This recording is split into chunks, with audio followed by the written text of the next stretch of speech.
सोचो जरा, एक ऐसा किसान जो अपनी सारी उम्मीद, अपना पूरा भरोसा एक ही चीज पर रखता है, खुदा की दया पर। और जब प्रकृति उसकी सारी मेहनत को एक तूफान में मिटा देती है, तो वो कितना अनोखा कदम उठाता है। एक खत लिखता है, और वो भी किसी और को नहीं, वो लिखता है खत वो भगवान को। तो दोस्तों, ये कहानी सिर्फ एक किसान की नहीं है, ये कहानी है विश्वास की, उम्मीद की और इंसानियत की। क्लास 10 का ये बेहतरीन chapter letter to God G L Fuentes के द्वारा लिखी गई है। एंड इस पर्टिकुलर वीडियो लेक्चर में हम सारी की सारी चीजें जानेंगे, इसका पर्टिकुलर कैरेक्टर स्केच जानेंगे, थीम्स जानेंगे एंड पूरा का पूरा एक्सप्लेनेशन जो आपको कहीं और नहीं मिलेगा। एंड इस वीडियो को पूरा जरूर देखें, क्योंकि ये जो स्टोरी है ना, ये आपके दिल को छू जाएगी एंड आपको कहीं और से कोई भी चीज करने की जरूरत नहीं पड़ेगी। तो चलिए हम स्टोरी स्टार्ट करते हैं। तो सबसे पहले हम समझते हैं इसके कैरेक्टर स्केच को, कि मेजरली इस पर्टिकुलर चैप्टर में आपके दो कैरेक्टर्स हैं। सबसे पहला है हमारा लेंचो। अब लेंचो जो है वो प्रोटैगनिस्ट है। प्रोटैगनिस्ट यानी जिसके बारे में पूरा का पूरा स्टोरी जो है ना, वो सेंटर ऑफ अट्रैक्शन जो है वो यही है। तो लेंचो एक पुअर किसान है, जो कि पूरा का पूरा सेंट्रल कैरेक्टर है हमारे पूरे पर्टिकुलर स्टोरी का। And he is very hard working and experienced farmer. बहुत ज्यादा एक्सपीरियंस है इसको, हार्ड वर्किंग बहुत ज्यादा है, एक लविंग फादर है, अपने बच्चों से बेहद प्यार करता है, इनोसेंट है, मासूम है, सिंपल माइंडेड है, वो ज्यादा छल कपट नहीं जानता है, बेहद आसानी से, बड़े ही शांति से और इनोसेंट यानी मासूमियत जो है ना उसके नेचर में झलकती है। ये आपको आगे और ज्यादा दिखेगा जैसे जैसे हम चैप्टर को आगे समझते जाएंगे, पढ़ते जाएंगे। और उसका जो भरोसा है, विश्वास है, वो क्या है, अनशेकेबल है, नहीं कोई हिला सकता। भगवान पे जो भरोसा है ना उसका, वो अटूट है। एंड अनग्रेटफुल, उसके साथ साथ वो क्या है, अनग्रेटफुल भी है। यानी उसको जो चीज मिल गई है ना, उसके ऊपर वो थैंकफुल यानी मतलब बहुत ज्यादा ग्रेटफुल नहीं है, ठीक है, अनग्रेटफुल है। और विश्वास जो है ना वो उसका ब्लाइंड है। तो कहते हैं कभी कभी विश्वास होना बेहद जरूरी है और बहुत जरूरी होता है, लेकिन अंधा विश्वास जो है ना वो हमें कभी कभी डूब मतलब हमें डुबा भी देता है। तो इसका जो दूसरा कैरेक्टर है वो है पोस्ट मास्टर। एक मतलब दरिया दिली का एक पर्टिकुलर जीता जागता जो उदाहरण है ना, वो इस पर्टिकुलर पोस्ट मास्टर ने दिखाया है, दर्शाया है। एक बहुत ही काइंड पर्सन है, जनरस, दया की भावना, कंपैशनेट, कृपालु है, लोगों पर बहुत दया कृपा करता है। ओके, फ्रेंडली है, एमिएबल है, मिलनसार है एंड वार्म हार्टेड है, बड़ा ही मतलब खुशमिजाज किस्म का इंसान है। एंड जनरस, दयालु है, हेल्पफुल है एंड सपोर्टिव है, सपोर्टिव ऑफ फेथ यानी ये किसी का भरोसा टूटते हुए नहीं देख सकता, ठीक है। The want launches believe in God to remain unbroken, यानी वो नहीं चाहता कि जो मतलब उसका जो भरोसा है किसका, लेंचो का, वो टूटे। तो कैसे और क्यों, कब, कहां, ये सारा का सारा हम स्टोरी में समझते हैं कि कैसे ये भरोसा नहीं टूटने देता है। तो चलिए बने रहें हमारे साथ स्टोरी में आगे। तो स्टार्ट करते हैं। कहानी शुरू होती है एक छोटे से गांव में, हरी भरी वादियों के बीच एक पहाड़ी की चोटी पर बसे हुए एक अकेले घर से।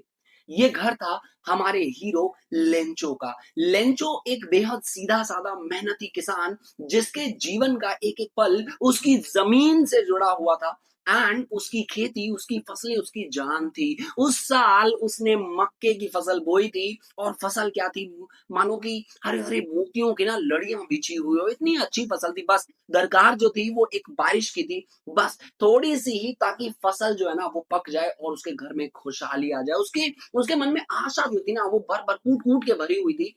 एक दिन सुबह सुबह लेंचो अपनी पत्नी से कहता है, आज तो सचमुच बारिश होगी, देखना। उसकी पत्नी जो चूल्हे पर खाना बना रही थी, वो मुस्कुराकर जवाब देती है कि भगवान ने चाहा तो जरूर होगी। और सचमुच कुछ ही देर में आसमान में काले बादल जो है ना वो छा जाते हैं, ठंडी ठंडी हवाएं चलने लगती है। लेंचो खुशी से पागल हो उठता है। वो अपने खेत में जाकर हवा का स्पर्श महसूस करता है और देखता है कि बारिश की बूंदें जो है ना वो गिरने लग गई। उसके चेहरे पर एक के बाद एक बारिश की बूंदें गिरती है, और वो खुशी से चिल्लाता है, ये तो नए सिक्के हैं, बड़ी बूंदे 10 सेंट के और छोटी बूंदे 5 सेंट के। उसका दिल जो है ना वो उम्मीद से भर चुका था, बहुत ज्यादा उम्मीद, बहुत ज्यादा खुशहाल की मतलब उसकी खुशियों का ना मतलब ठिकाना ना हो। लेकिन प्रकृति चिट्ठी का जो खेल है ना वो निराला होता है। दोस्तों, लेंचो की खुशी ज़्यादा देर टिक ना सकी। देखते ही देखते तेज़ हवाएँ चलने लगती है और उन बारिश की बूंदों के साथ आने लगते हैं बड़े-बड़े ओले। और वो बड़े ओले ऐसे कि मानो कि बारिश कम हो रही हो, लेकिन बूंदों की जगह, पानी की बूंदों की जगह वो जो ओले हैं वो गिर रहे हैं। ओले क्या थे, मानो आसमान से सफ़ेद पत्थर बरस रहे हों। लेंचो का दिल जो है वो बहुत ज़्यादा बैठ जाता है। वो अपने बच्चों को घर के अंदर बुला कर कहता है कि मतलब अपने बच्चों को अंदर बुला लेता है और वहाँ खुद खड़ा रहता है, अपनी आँखों के सामने अपनी बर्बादी को देखता रहा। ये ओले आधे घंटे नहीं, पूरे 1 घंटे तक बरसते रहे और उसकी आवाज़ में वो दर्द नज़र आता है। जब ओले थम जाते हैं, तो मंज़र कुछ ऐसा होता है कि कलेजा मुँह में आ जाए। खेत जो कुछ देर पहले हरे-भरे थे, लहलहा रहे थे खुशहाली से, अब वो पूरी तरह सफ़ेद चादर में ढके हुए हैं। मानो कि मतलब पूरा का पूरा, पूरी जो खेत है वो सफ़ेद हो गई हो, जैसे किसी ने पूरे खेत पर नमक बिखेर दिया हो। मक्के की फसल बर्बाद हो चुकी थी, एक भी पत्ता नहीं बचा था, पेड़ पर फूल टूट चुके थे। लेंचो ने अपने बेटों को कहा कि देखा और गहरे दुःख से कहा कि भाई, टिड्डियों का जो झुंड है ना, वो भी इससे ज़्यादा छोड़ जाता है, यानी बारिश ने तो उससे ज़्यादा बर्बादी कर दी है, इस साल हम भूखे मरेंगे। उसकी आवाज़ में वो दर्द थी, वो हेल्पलेस फ़ील कर रहा था, असहाय फ़ील कर रहा था। रात भर लेंचो की आँख में नींद नहीं थी, लेकिन उसके दिल में ना एक बात पक्की थी और वो थी उम्मीद। उसके सारे परिवार के दिमाग में एक ही बात गूंज रही थी कि कोई बात नहीं, भगवान जो है ना, वो उसकी मदद जो है ना वो ज़रूर करेंगे, भगवान ज़रूर करेंगे। लेंचो ने अपनी पत्नी से कहा, याद रखना, कोई भूख से नहीं मरता है। वह जानता था कि ऊपर बैठा कोई ना कोई उसकी बात ज़रूर सुन रहा है और जो सबकी मदद करता है। हालाँकि लेंचो एक किसान था, लेकिन वह पढ़ना-लिखना अच्छे से जानता था और अब उसने एक अविश्वसनीय फैसला लिया और वैसा फैसला जो कोई सोच नहीं सकता। उसने तय किया कि वो सीधा भगवान को चिट्ठी लिखेगा।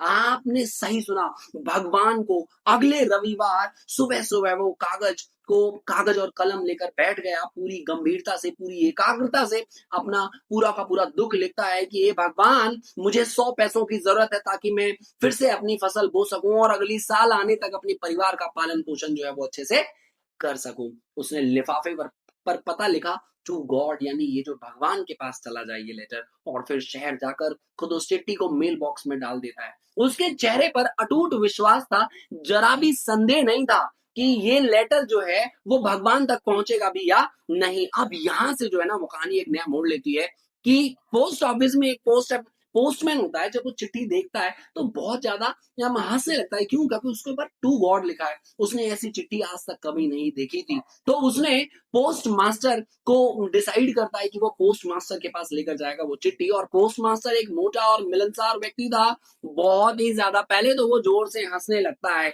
लेकिन उसकी हंसी ना तुरंत गंभीर विचार में बदल जाती है कि भाई, कोई इंसान इतना ज्यादा विश्वास कैसे कर सकता है, किसी किसी इंसान के अंदर इतना ज्यादा विश्वास कैसे हो सकता है।